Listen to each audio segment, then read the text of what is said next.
कि हम आपस में एक होकर के रहें। और ये भी एक इतिहास बनने जा रहा है कि आपको साहिबाबाद में बेतहास हिंदू वोटर भी आपको वोट करने का काम किया है और उन मक्कारों के दारों को बड़ा तमाचा देने का काम किया है जो वैसे साहब सिर्फ मुसलमानों की पार्टी है।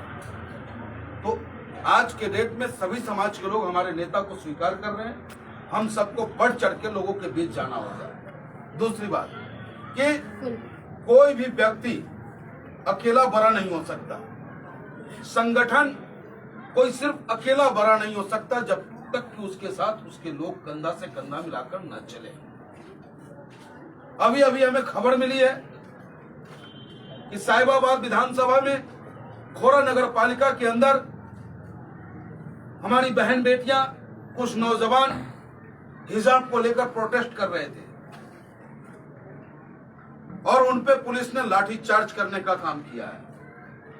तो मैंने इंस्पेक्टर साहब से बात की अभी कि मामला क्या है, आखिर ऐसा क्यों? लोकतंत्र में हमारा अधिकार है, हम अपने अधिकार के तहत प्रोटेस्ट कर सकते हैं, आपने लाठी चार्ज क्यों किया? उन्होंने कहा कि मैंने लाठी चार्ज नहीं किया है। अब प्रोटेस्ट वो कर रहे थे लेकिन परमिशन उन पे नहीं था, धारा 144 लागू है। लेकिन उसके बावजूद प्रशासन को भी सोचना और समझना होगा कि आप ऐसे ही लाठी नहीं चटका सकते हमारे कार्यकर्ता पे, हमारे लोगों पे, नहीं तो हम सड़कों पर बैठ सकते। और मैं इसकी बारीकी तक जाऊंगा, आवश्यकता पड़ी तो मैं खोड़ा पहुंचूंगा, थाने पहुंचूंगा और अपने लोगों के दर्द को अपना दर्द समझकर अगर प्रशासन ने उनके साथ नाजायज किया है, उनके साथ अगर गलत व्यवहार किया है तो प्रशासन को जवाब देना होगा। इसी तरीके से हम जितने भी साथी हैं, हम सबको एक दूसरे के सुख दुख में साथ खड़ा होना होगा। एक ऐसा मोमेंट बना के आप रखें, क्योंकि हम जुर्म करने के लिए नहीं निकले हैं, जाति करने के लिए नहीं निकले हैं, हम समाज की सेवा करने निकले हैं। अगर हमारे पड़ोस में हिंदू भाई दुखी है, हमारा मुसलमान भाई भाग करके उसकी मदद करे। कहीं मुसलमान भाई दुखी है, हम चाहेंगे कि हमारा हिंदू भाई वहां जाकर के उनकी मदद करने का काम करे, जिससे कि आपसी एकता और भाईचारा का मिसाल हम पेश कर सकते। और यही सोच हमारे नेता का है। बाकी जो भी जिम्मेदारी पार्टी आपके इस भक्त को देगा, उस जिम्मेदारी को बड़ी ईमानदारी के साथ निभाने का काम करेंगे हम।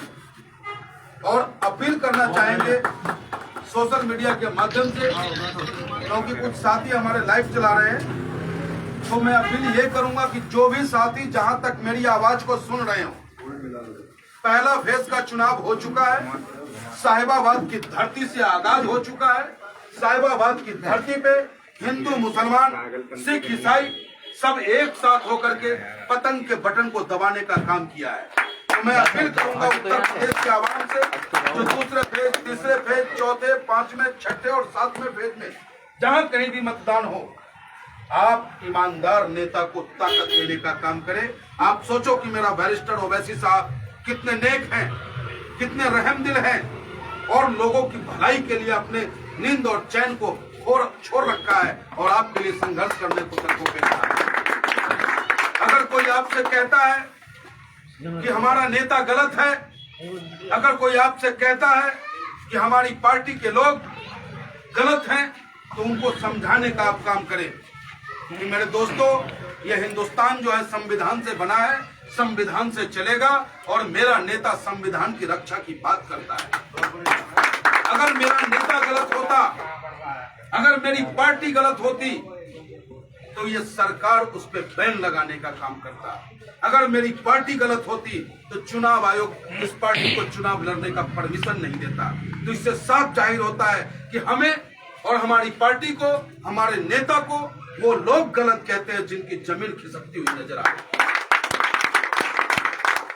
वो लोग हमारे नेता पे उंगली उठाने का काम करते हैं जिन लोगों ने 70 वर्षों में हम आम हिंदुस्तानियों के ऊपर जुल्म करने का काम किया है। वो लोग हमारे नेता पे उंगली उठाने का काम करते हैं जो हमारे लोगों का वोट तो ले लेते हैं, चाहे वो हिंदू का हो या मुसलमान का हो, उस वोट को अपनी तरफ खींच करके बंटवारा कर करके और फिर हम पे ही जुल्म करते हैं, हम पे ही शासन करते हैं और हमारे अपने अधिकारों से हमें वंचित रखने का काम करते हैं।